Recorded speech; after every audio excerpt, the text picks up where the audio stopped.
Nanti habis sholat zuhur sekali lagi. Usolli fardhu zuhri arba'a raka'atin qada'an. Habis sholat asar sekali lagi. Usolli fardhu asri arba'a raka'atin qada'an. Jangan di masjid, nanti jadi fitnah. Ente sholat apa tadi? Mana ada ba'diyah asar? Asar sama subuh dibuat di rumah. Kalau habis ba'diyah maghrib dibuat, bolehkah sebelum ba'diyah atau ba'diyah? Boleh aja. Berapa mazhab yang mewajibkan qadha ini? 4 mazhab. Hanafi, Maliki, Syafi'i, Hambali. Tapi kata ustadz kami katanya nggak perlu qadha, istighfar aja cukup. Ibnu Taimiyah. Bukan mazhab 4. Ada tuh ustadz. Ustadz, saya baru taubat. Ya, sholat saya dulu saya ganti atau gimana? Udah istighfar aja selesai. Ibnu Taimiyah. Ah, saya ikut ini aja Pak Ustadz. Ya nggak apa-apa. Saya kan menyampaikan 4 mazhab. Tapi saya, dalil-dalilnya Pak Ustadz, sahabat saya sudah nulis di internet. Cara nyarinya Pak Ustadz, buka Google, tulis di situ, sholat qadha Ustadz Sarwat. Kita tes ya, dapat apa enggak. Buka Google, tulis di situ, sholat qadha Ustadz Sarwat. Ustadz Sarwat punya rumah fikih. Sholat qadha Ustadz Sarwat. Di situ dia tulis dalil-dalilnya. Nah, itu ada video, ada. Bagaimanakah ketentuan tata cara mengqadha sholat? www.rumahfikih.com Ustadz Ahmad Sarwat LCMA. Ada. Sudah dapat tulisannya, share. Berapa lama qadhanya Pak Ustadz? Ya berapa banyak yang tinggal dulu. Saya tidak anjurkan Bapak Ibu sore ini ambil cuti setahun. Sekali sholat saja setiap selesai. Terus saya baru sholat sekitar 10 tahun Pak Ustadz. Terus yang tinggal berapa? 20 tahun. Ya qadha 2019, lunas 2039. Kalau saya meninggal sebelum itu Pak Ustadz, alhamdulillah dianggap lunas. Beda sama puasa. Kalau puasa ibu masih ada ninggal itu digantikan sama anaknya, ahli waris. Man mata, siapa yang mati, wa alaihi siyamun, punya utang puasa, soma'an huwa liyuhu, ahli warisnya melaksanakan. Saya niat puasa besok untuk almarhumah emak saya, mengganti. Tapi kalau sholat, enggak. Sholat asal sudah meninggal, lunas. Maka siapa yang mau cepat lunas, Wallahu a'lam bishawab. Baik, mohon berkenan satu lagi ada. Oh begitu ya, mau tambah lagi? Subuh juga bisa kan? Subuh di Subuh. Qadha ini bahkan Nabi pernah mengqadha salat tahajud. Nabi pernah salat siang 12 rakaat. Salat apa itu Rasulullah? Karena tadi malam kan tidak mungkin witir siang. Nabi itu 11 karena tahajudnya 8, witir 3, 11. Maka siang nggak ada witir, jadi 12. Tapi kita nggak. Qobliyah subuh kalau terbangun misalnya jam 5. Sementara sholat subuh sudah dilaksanakan di masjid. Apakah kita yang terlambat bangun langsung sholat subuh? Tidak, tetap qobliyah dulu. Qobliyah dulu, jangan sampai tinggal qobliyah. Rakaat al-fajri 2 rakaat qobliyah subuh khairum minad dunya wa ma fiha, lebih baik daripada dunia dan seisinya. Bagaimana kalau masuk masjid sudah qomat? Qad qamatis salatu, qad qamatis salah. Tetap salat subuh, qobliyahnya diqadha setelah salat subuh. Pulang ke rumah qobliyah. Tapi tidak wajib. Yang wajib tadi yang salat 5. Subuh, zuhur, asar, maghrib, isya. Salat subuh, usolli fardhu subhi rak'ataini qadha'an. Qadha'an. Salat itu sebetulnya berapa Pak Ustaz? 3. Yang dilaksanakan cash itu usolli fardhu zuhri arba'a raka'atin adaan. Yang kedua mengganti qadha'an. Ada satu lagi i'adatan, mengganti. Ibu sudah salat zuhur. Selesai salat zuhur, pas mau makan, cuci tangan, tiba-tiba ngelihat ada kulit ikan mas nempel di kulit. Berarti wuduknya tadi batal karena ada kulit yang tidak kena air. Maka sholat zuhur sekali lagi bukan ada, bukan qadha, tapi i'adah, siaran ulangan. Usolli fardhu zuhri. Atau bapak, ketika bapak sudah selesai sholat, istri bapak ngomong, papa, itu tumitnya saya lihat ada cat. Tumit yang kena cat, habis ngecat, maka itu tidak kena air wudhu. Ambil thinner, ambil bensin, bersihkan, wudhu sekali lagi, sholat yang tadi diulang. Kenapa diulang? Karena sholatnya tidak sah akibat wudhunya tidak sempurna. Nama sholatnya i'adah. Jadi sholat ada 3. Adaan, qadaan, i'adah. Wallahu a'lam. I'adah. Ulangan. I'adah. Usolli fardhu subhi, usolli fardhu zuhri 4 raka'atin i'adatan. Baik, I'adah. Dia mau bertanya, silakan. Saya langsung. Terima kasih. Assalamualaikum warahmatullahi wabarakatuh. Waalaikumsalam. Saya mau bertanya 2 Pak Ustaz. Yang pertama, mana yang lebih baik hukumnya buat laki-laki menjadi imam ibunya di rumah atau pergi sholat ke masjid? Pertanyaan saya satu itu.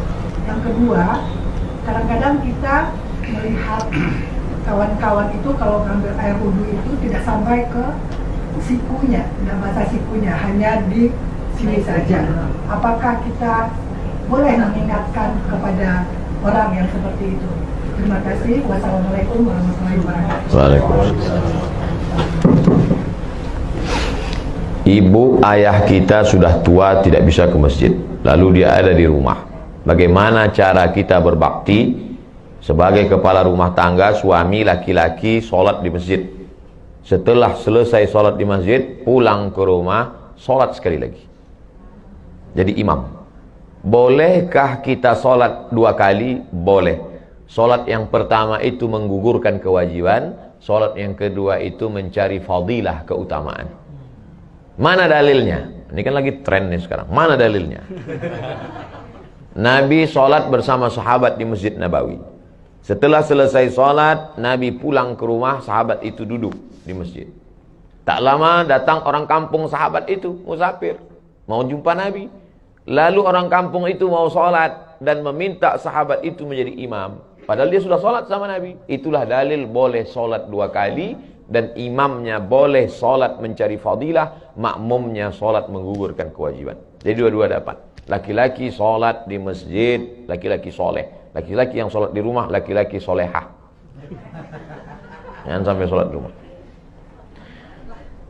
Lalu kemudian kalau nampak orang sikunya tidak kena air, tidak basah, apa kata Nabi? Wailun lil a'qab, celakalah tumit.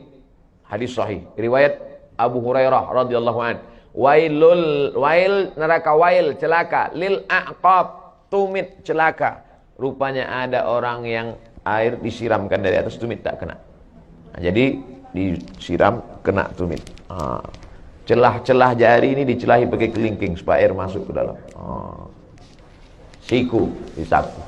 Kalau ibu berani berkata begitu, sampaikan wailun lil siku, celaka siku. Tapi kalau nggak berani, ya pelan-pelan lah, celaka siku. Maksudnya lebih lembut, lebih soft, kasih dia kirim video, nomor WA dia ada, kirim video. Ini cara, tata cara wudhu yang benar. Hasan Husain cucu Nabi melihat ada orang tua wudhunya nggak benar, tapi cara ngasih taunya gimana? Husain nanya Hasan, Hasan gimana wudhu? Hasan pun wudhu di depan Husain. Orang tua ini ngelihat, pas dia ngelihat baru dia sadar, oh rupanya saya salah tadi. Begitu akhlak Hasan dan Husain. Bukan dia tunjuk. Sekarang kan banyak nih anak-anak muda baru ngaji, diceramahi pula lagi, assalamualaikum. Tentu orang itu tersinggung. Mungkin niatnya baik, tapi caranya tidak santun. Nah, jadi ibu wajib mengingatkan dia. Bayangkan, sholatnya nggak sah seumur hidup. Nggak sah sholatnya, gara-gara wudhu tak sampai ke siku. Sampai dalam Quran itu disebut, wa aidiyakum ilal marafiq, tangan kamu sampai siku. Wah, itu sejelas itu dalam Quran. Wallahu a'lam. Baik, mungkin ini pertanyaan terakhir ya. Ada pertanyaan Ustaz, bagaimana ciri-ciri Allah terima taubat seorang pendosa? Apakah semua dosa-dosanya akan diampuni jika ia bertaubat? dalam tafsir Al-Kabir, tafsir paling besar, panjangnya semeter. Nama penulisnya Imam Fakhruddin Ar-Razi, mazhabnya Syafi'i, meninggal 606. 100 tahun setelah Imam Ghazali. Ghazali 505, Razi 606. Saya ingat itu aja karena mirip-mirip. Allah tidak beritahu siapa yang dapat haji mabrur. Allah tidak beritahu siapa yang dapat taubat nasuha. Allah tidak beritahu siapa yang dapat salat wusta. Allah tidak beritahu siapa yang dapat malam Lailatul Qadar. Tengok dalam tafsir surah Al-Qadar, juz 30. Kenapa Allah tidak kasih tahu? Bayangkan kalau udah tahu. Mungkin pengajian nggak ada lagi. Pak, Bapak nggak ngaji? Udah dapat kemarin. Allah tidak kasih tahu itu. Tapi tanda-tanda indikasinya ada. Apa tandanya? Katanya Pak Ustadz, kalau haji mabrur itu wajahnya putih. Pulang dari Makkah paling putih. Nggak pernah ke masjid. Tidur di hotel. Ini bukan tanda. Tanda itu, itu dia kata kuncinya. Keyword, ke kunci, word kata kunci, ada perubahan. Dulu Pak Ustadz sebelum dia ngaji pelit. Setelah ngaji nih Masya Allah. Dulu sebelum ngaji sedekah 2.000. Sekarang 2.500. Ada perubahan. Dulu Pak Ustadz tuh sebelum ngaji, Masya Allah, kasar ngomongnya. Sekarang udah mulai santun. Taubat nasuha diterima. Dulu sebelum malam Ramadan Lailatul Qadar, orangnya itu Pak Ustadz gak pernah ke masjid. Ada perubahan. Nah, inilah cirinya. Apakah diampunkan Allah semua dosa-dosanya? Mantaba, siapa yang taubat? Wa amana, imannya ikhlas.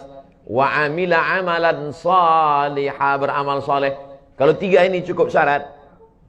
Ulaika mereka itu yubaddilullahu sayyiatihim hasanat.